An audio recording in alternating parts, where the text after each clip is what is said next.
In a world more interconnected than ever before, we are unexpectedly affected by things that we cannot see and things we do not know. But there is a world beyond the public eye, a place that the media tells you to fear, a no-go zone. Follow Mike, a world traveler, bringing us to no-go zones stateside and abroad, a travel documentary series that breaks barriers. Mike goes to the places that others are afraid of, where no one else dares to go, to tell their story, the story the media forgets to tell you. See the other side of places like Baltimore, Southside Chicago, Opelika, Syria, and more at MikeNoGoZones.com or Mike No Go Zones on YouTube. This is continuation of my journey through Iraqi Kurdistan. In my first episode, I was in Erbil, but in this episode, I'll be exploring the Mattai Monastery in Lalish. The Mattai Monastery is a Syriac Orthodox church that is used by the Assyrian minority. The Assyrians are indigenous Christians to this region. They have survived several genocides, but are still there. They draw their strength from their faith and family ties. This is one of their main houses of worship. So this is the monastery of St. Matthew. Yes, this monastery is called Saint Matthew. Among locals, known as Dermati or Marmate. So it's a monastery is built in the 3rd century. Wow. It's about 1,700 years old. But of course, with the time, it's been reconstructed because of attacks that has been destroyed or has got old, So with the time has been, of course, renovated, reconstructed. So this main structure you see is not origin one, but right. The first origin one, but it's quite old at the same time. So there's parts inside you will see, and there's the old wall behind. When we go up, we're gonna see that. So this is Orthodox. Okay, Orthodox. Orthodox monastery. Right now there's several monks living in the monastery actually. So during the holidays, where they have holiday, when there's holiday in the country, when the season is not cold or not too hot, so Christians, they come in here, they visiting the monastery, and sometimes the families, they stay here overnight, so they have a few rooms, sections that they can stay here. So, and it's famous for the whole Christians in Iraq. So a lot of time, people, when they have a wish or something or pray, so also visiting the monastery, and they pray in this monastery for their wish to come true too. Very interesting. Yeah. And also we shouldn't forget, in Iraq we have Christians, there's Armenians, there's Assyrian, there's Chaldeans. Yeah. So this is Assyrian Orthodox. Yeah. And look at this view over here. Just give everyone an idea how high up we are. Look at this. Sorry, it's Syrian Orthodox. Syrian Orthodox, okay. Syrian Orthodox. We have to be more accurate because sometimes, a little bit, there's more detail about this. So, yeah. Syrian Orthodox, yeah. So here over there is Mosul city. We are not that far from Mosul. Right. Just about 45 kilometers. So ISIS was in control up to near to this hills. The other side of the hills here, you see, there was ISIS. God. But on the top of the hill, there was Kurdish forces. So this area didn't fall to ISIS actually. But thank goodness. Close. Yeah, close. For 2 years, just in the other side of the hill. I'm sure they would have destroyed this, Yeah, of course, yeah. Now is the Peshmerga defending? Yes. Now, there's no ISIS anymore behind the hill over there. Right. But there's there's Iraqi line. So Kurdistan region, in this area, it's an or Kurdish controlled area. It's just ends from the other side of the hill. Got it. On the top of the hill, there's Kurdish forces, Yeah, but the other side of the hill is like Iraqi forces. Like yeah. Got it. View is incredible. Yeah. Let's go. See the side parts.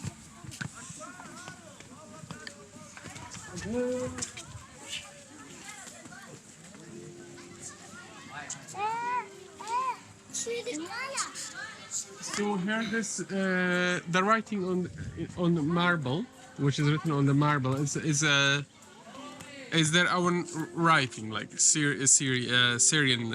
Okay. Orthodox, So that's not really Arabic. Yeah. Okay. not Arabic. Okay. But the one on the top, with which is the San Matthew picture in there. So this is written in Arabic. Yeah. Okay. Amazing. Yeah. Here in this room is family coming here and they're staying like maybe 1-2 nights, Right. and then they go back to their area. Here they have kitchen. Okay, so they can So they make have their a meals. shared kitchen actually, the family. It's not each room has a, yeah. So yeah, it's interesting. Yeah.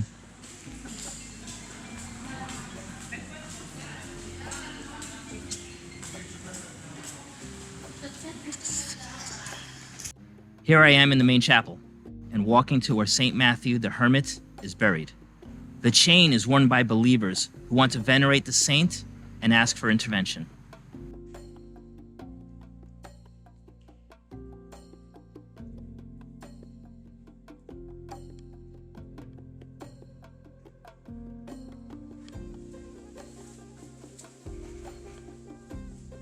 Here we have this room. It's one of the old parts of the monastery. So Saint Matthew in the third century, when he has visited this place, he has visited when he settled in the mountain with the monks. So that was the main place that he has prayed, and So this is one of the very old, or the origin part of the monastery. So this is the grave of Saint Matthew, and the others are the grave of the other church leader in this, or the monastery leader in this place. So they have been buried in this place, and their histories has written. So here we have this chain. If you see, like. Oh wow, I didn't notice. We have this chain. Actually, it's connected to the hands of Saint Matthew, and people who has a wish, or they pray, so they come here, they show their loyalty to God through the Saint Matthew, and Saint Matthew delivers their pray and wish, and yeah. So this chain can be sometimes used for health treatments, Right. or sickness, or some kind of other things, wishes as well. So they put it around the neck, and they stay here like for maybe like 10 minutes, 5 minutes. Up to the person, like it's more about this, Amazing. Yeah. Amazing what faith can, how faith motivates some people. Exactly, yeah.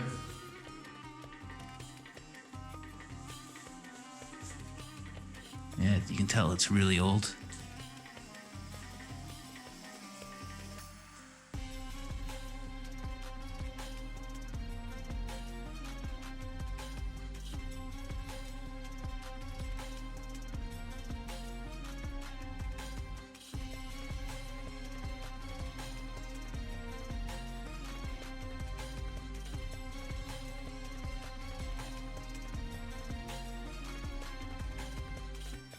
And here we are, enjoying the view from the monastery. And the original wall is right behind the newer one. Still so much history here.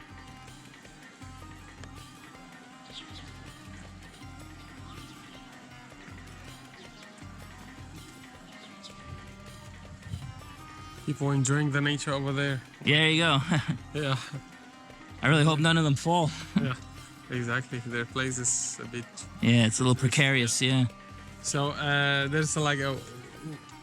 Oh yeah, you can walk all the way. Yeah, wow. Yeah, you can So zigzag. then it goes to the village over there. Mm. There's like around here. There's several Christian villages. Okay. So they have churches inside the villages, of course.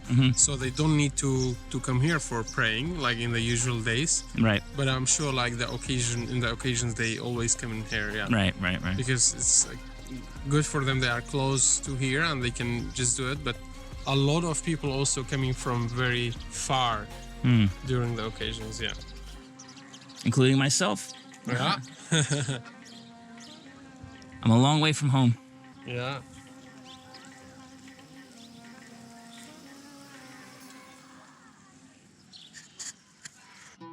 On our way to our next stop, we drove through some oil fields. This is like oil fields. Okay. So there's a type of gas comes out with the oil. So they have to get rid of from the gas by burning. This is why it will be even worse than burning. Right. To let it to get into the environment. Yeah. Okay, interesting.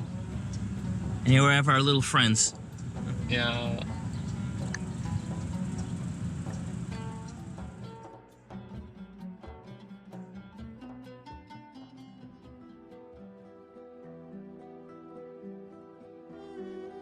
The next stop was Lalish, which is the holiest city for the Yazidi religion. This indigenous and ancient religion has been heavily persecuted throughout the years, but its worst moment came during the rise of ISIS. Whole communities, Yazidis, were slaughtered, and most of the women were taken as sex slaves. This religious minority is in true danger, as there are only 1 million of them left in the whole world. I'm going to leave links below if you want to learn more about these peaceful people who are still in danger. As of today, 3,000 Yazidi women are still missing from being sold and kidnapped into sexual slavery. Okay, now we are in Lalish. Actually, Lalish is a valley between two mountains, but Lalish is a most holy temple of Yazidis. Lalish is all over the world. Yazidis visiting this place is a most holy place for Yazidis, for the Yazidi religion. Yeah. So at least in their own life, they have to come like for pilgrimage once, and also they get baptized here in Lalish. Like let's take a picture of this. Yeah.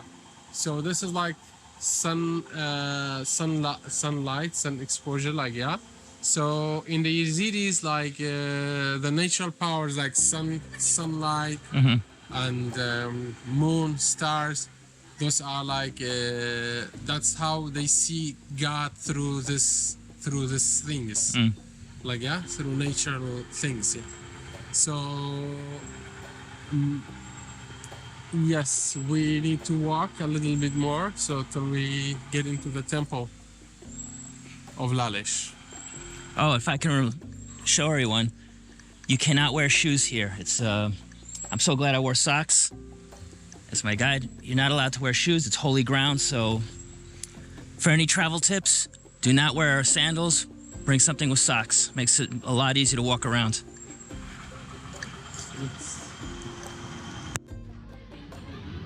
So just to give you an idea, actually, there's many people here you see, they are not living here. Right, we're visiting. They came in, yeah, they came here only for visiting.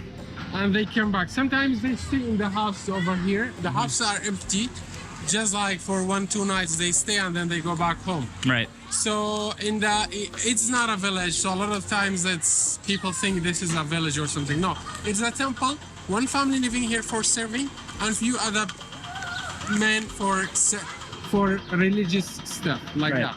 In general, no, it's not a village, and people not living here like us living like that. So, but every day in the season when it's nice, the weather is moderate. Right. Let's say in the spring and as well in the autumn. So you see a lot of people coming here, like yeah. As today. Yeah. Like today. Yeah. So we go in. We're gonna start from here. Okay. From this door actually. Let's get into the. From this side is the main, this little gate. This is a little gate of the temple, and the main gate is over there.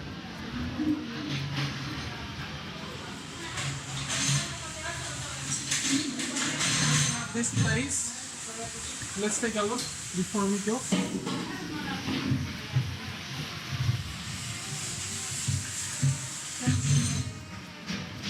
So this place is like a diva khan. So, for example, when the religious leader or the community leader has meeting, they come here like that. Okay. So it's just a place for meeting like that. Yeah, I can see it's like a conference room over there.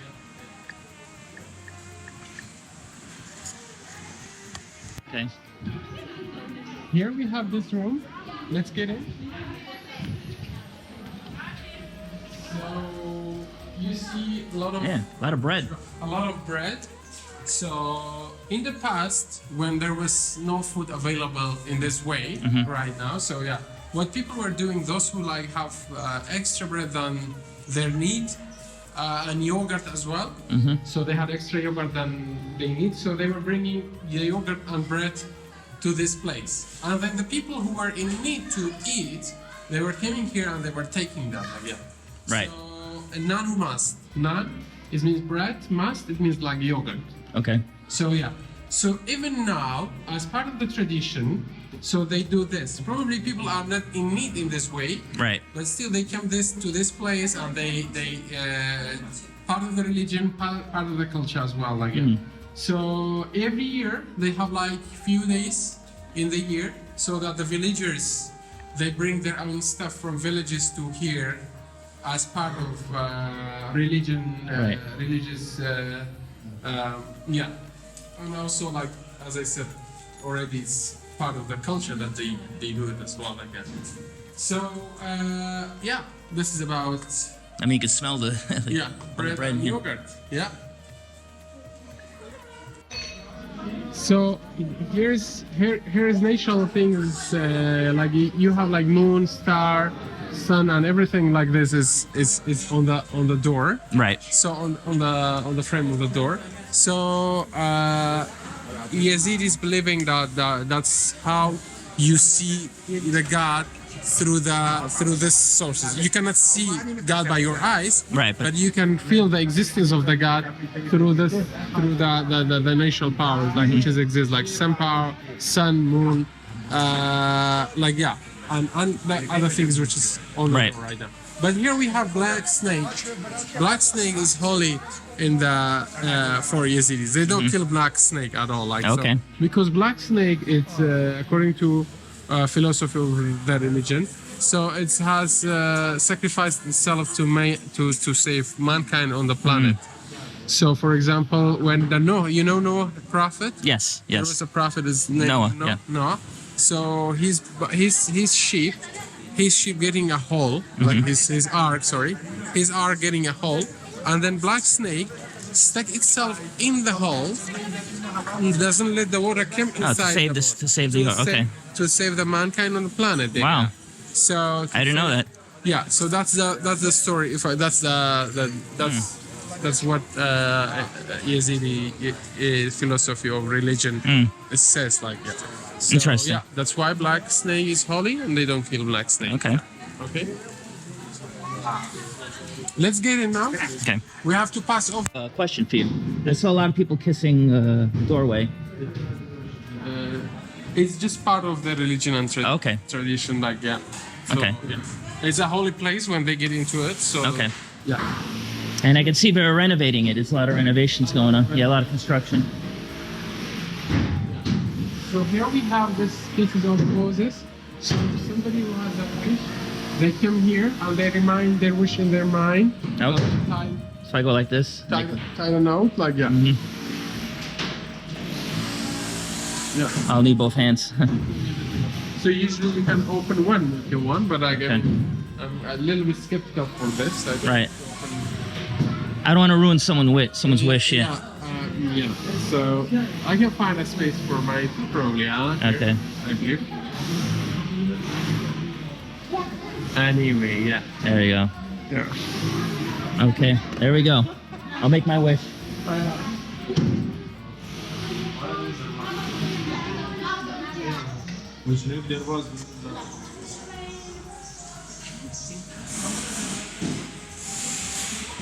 So this is a spring of water. It's only for Yazidis. We cannot go Okay, inside. okay. For non-Yazidis, is not allowed to get Okay. into this. Yeah, this is a spring of water actually. Yeah. So then we go inside and then we go on the Got it. So here is the tomb of Sheikh Hadi. People who's coming here, they go around of this grave of the tomb of Sheikh Right. Hadi like 7 times, like it's part of the pilgrimage and praying to like so yeah. Also they tied a note on the Right. also says Yeah, it's like we part did of the before. worship and praying, yeah. So 7 times going around. Yes.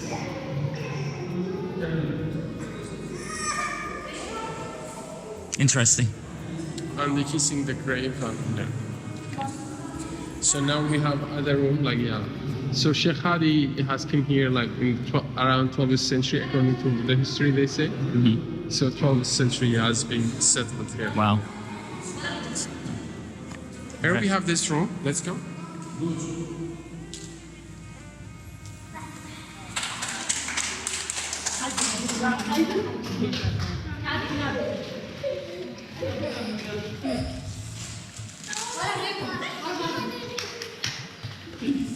So here it's very interesting. Yeah, all these. There's like yeah.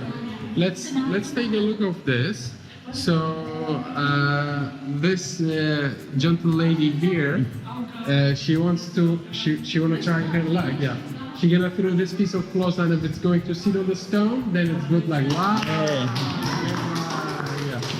She can do 3 times, and the way you do it, you have to close your eyes. Okay. She gonna try it now. Okay. She gonna close the eyes. She gonna close the eyes and throw it. Yeah. She can do it 3 times Okay. actually.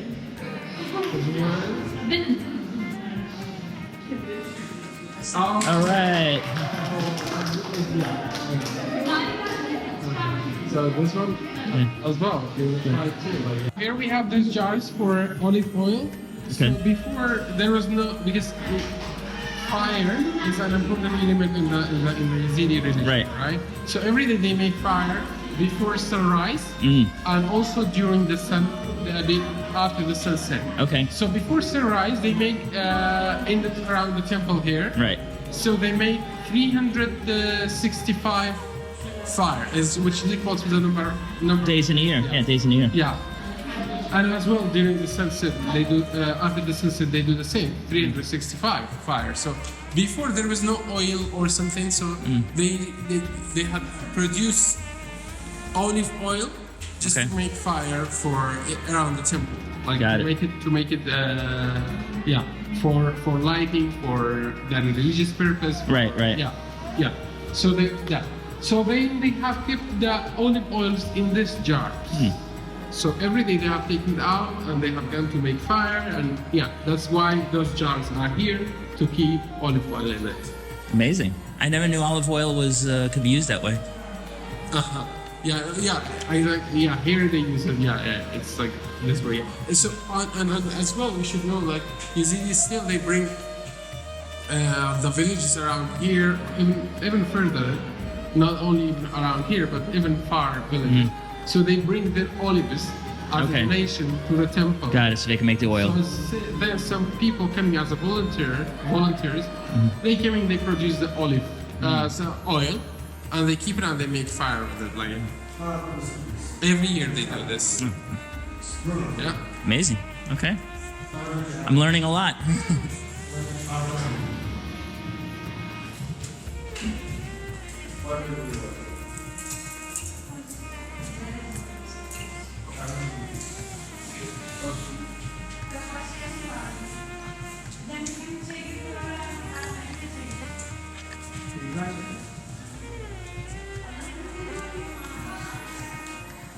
So here we have this gentleman.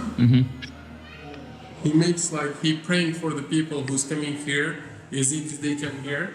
He's praying for them, and and then they get to last part of the temple from this side. Right. It's over there, like Okay. So that's like the final room. Got it. final room, yeah. Okay. Okay. Yeah. Are we allowed to go in there, or is it just for Yazidis only? Yeah, let's give a try because. Okay. Yeah.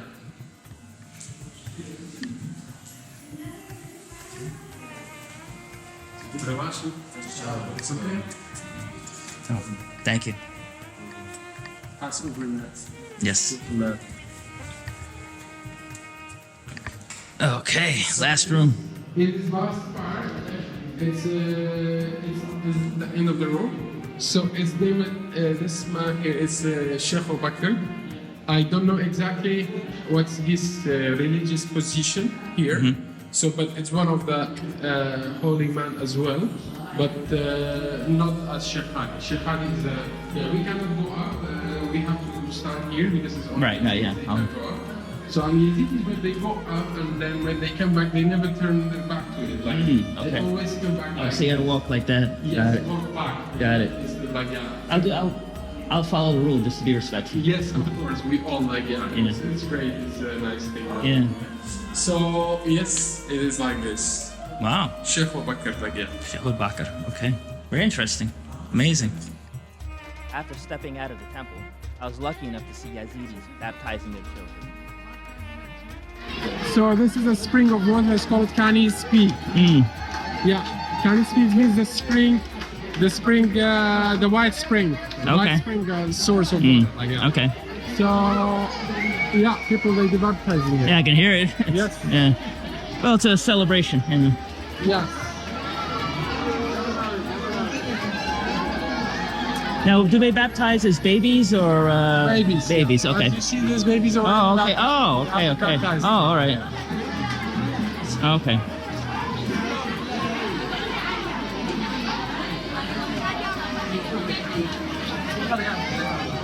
I was told I can't get inside there since I'm not Yazidi, but you can film out here. You can turn the camera up so you can see more.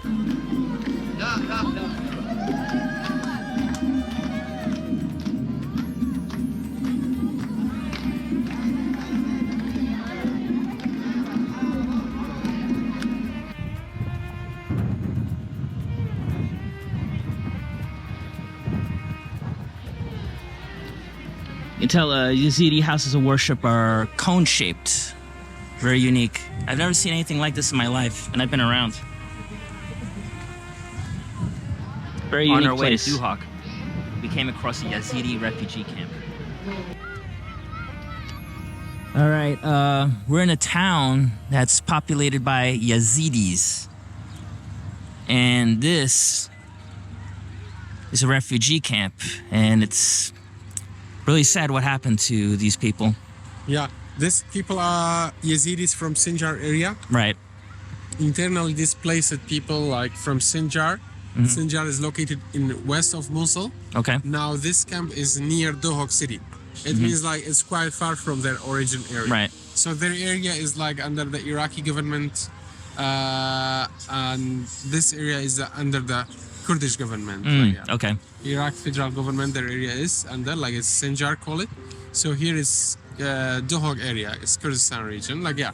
So these people are living here since 2014, like yeah. Wait, what? Since 2014, like yeah. Holy crap. So their area already liberated from ISIS, Right. but their area there is like kind of political conflict and problems between many different sides, and as well people still feeling Yeah, look at this. threatened by ISIS, Islamic groups, and many other things has like role in this game, and that's why they are not back and they are still here. So I think the camp used to be a little bit bigger than this. Okay. Already seems that some people has been back, but still it's quite big camp. Like It is, and it's been 8 years Yeah. of living. Like, this is a crime. So all these people here, Yazidis, Yeah. probably we can meet Right. and talk with this gentleman to see Sure. how's his life and to find out more about Okay. their real stories.